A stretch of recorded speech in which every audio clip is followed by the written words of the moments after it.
Crisis among us, dear brothers and sisters. Today's Gospel from Matthew chapter 18, verses 23 to 35 speaks about the parable of the unforgiving servant. This servant owes a large loan to a king, and the king forgives him his loan because the servant asked him to.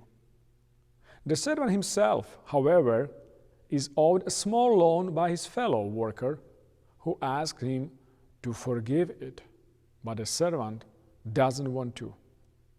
When the king finds out about this, he is angry and gives the unforgiving servant to torturers until he can pay back the whole debt that the king had originally forgiven him.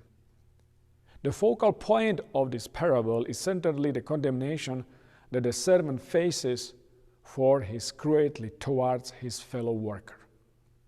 He comes to this catastrophic end after experiencing the grace and mercy of the king.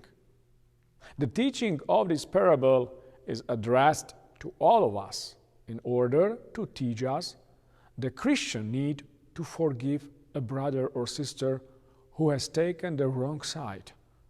Therefore, remember the forgiveness granted to you by God in baptism and continually experience it for confession. Forgiving from the heart, forgiving always is beneficial, just as it is beneficial to receive forgiveness.